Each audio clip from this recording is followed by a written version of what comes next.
Hello दोस्तों, मैं आपका दोस्त राजकुमार दुबे, शिक्षक। आज आप लोगों के समक्ष मैं अपना एक विचार व्यक्त करना चाहता हूं, जो शिक्षक अपने आप में देखता है। आत्मचिंतन ही किसी भी परिस्थिति एवं किसी भी समस्या का विशेष समाधान है। यद्यपि एक शिक्षक होने के नाते सर्वप्रथम मैं चाहता हूँ कि अभिवादनशीलस्य नृत्यं वृद्धोपसेविनः चत्वारि तस्य वर्धन्ते आयुः विद्या यशो बलम्। इन्हीं शब्दों के साथ मैं शिक्षक के बारे में बताना चाहता हूँ कि शिक्षक एक आशावादी, संघर्षशील एवं देश की गरिमा को, उसी देश के बचपन को, उनके मन को पढ़ते हुए ज्ञान रूपी रस्म से जोड़ने का एक सुगम करता है।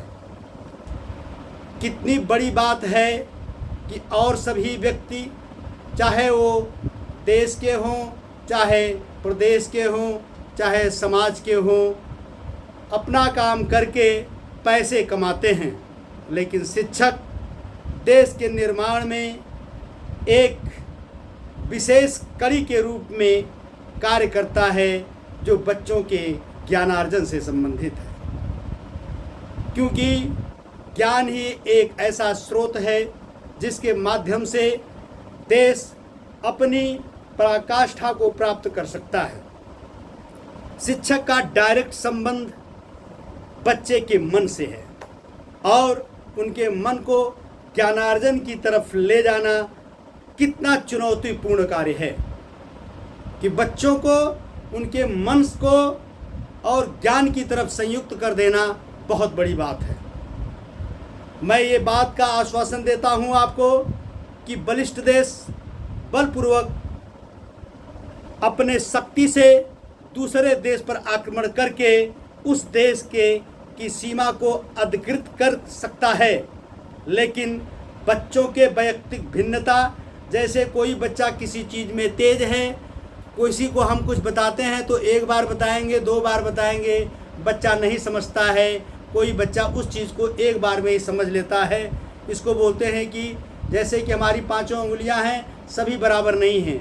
उसी प्रकार से बच्चे विभिन्न परिस्थितियों से, विभिन्न समाज से आते हैं, तो उनका जो है आकलन एक स्तर पर नहीं किया जा सकता है। बच्चों की वैयक्तिक भिन्नता को एक तंत्र एवं एक रणनीति से उनको आगे बढ़ाना केवल यंत्रवत कल्पना है।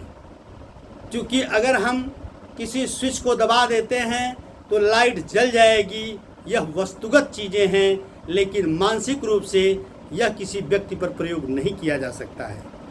शिक्षक ईश्वर की अप्रतिम धरोहर है, जिसको पता है कि किस बच्चे को किस रणनीति से आगे बढ़ाना है, किस बच्चे को कौन सा टैबलेट देना है कि वह आगे बढ़ेगा।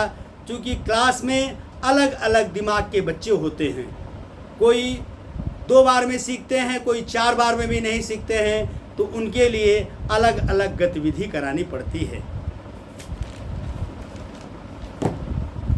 यदि एक रणनीति से बच्चों को किसी विषय को सिखाना संभव होता तो रोबोट यह कार्य जरूर करता।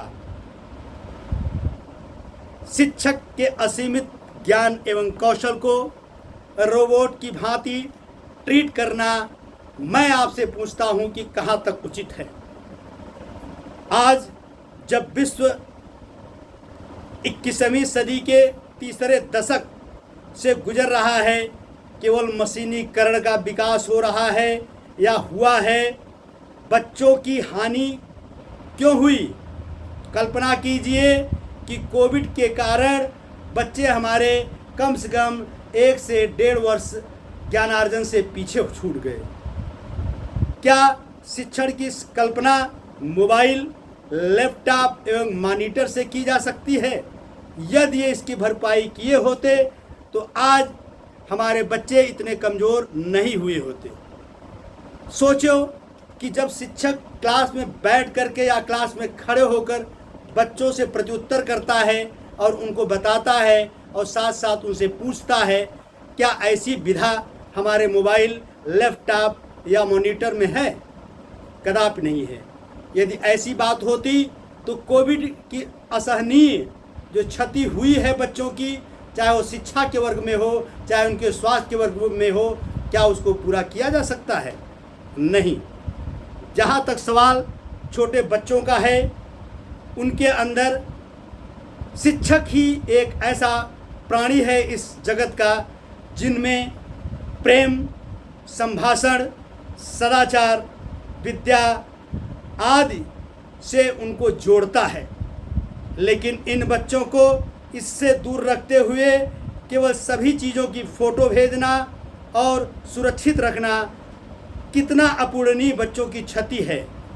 मुझे अत्यधिक अफसोस है कि सर्वप्रथम शिक्षक की सुरक्षा एवं बच्चों के दायित्व और उनकी प्रगति के लिए यदि प्रदेश का एक एक तंत्र तैयार रहे तो निश्चित रूप से बच्चों का सर्वांगीण विकास की कल्पना साकार हो सकती है। और इसमें यह निश्चित रूप से है कि सभी की जिम्मेदारी है। आत्मचिंतन का सकारात्मक रूप शिक्षक के स्वतंत्र चिंतन एवं बच्चों के प्रति समर्पण से फलित होता है।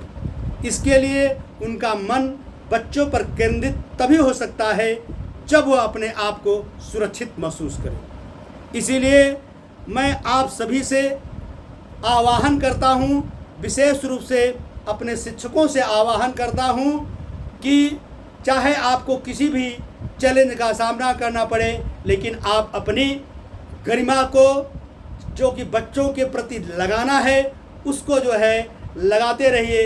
यद्यपि मैं मानता हूँ कि तंत्र इसमें हम लोगों को आत्मचिंतन करने के लिए, बच्चों के प्रति जोड़ने के लिए समय अधिक नहीं दे पा रहा है, लेकिन फिर भी इन संघर्षों को करते हुए हम अपने बच्चों के प्रति और कितने जागरूक रहें, कितना सिखा पाएँ, यह हमारे मन में हमेशा धारणा रहे।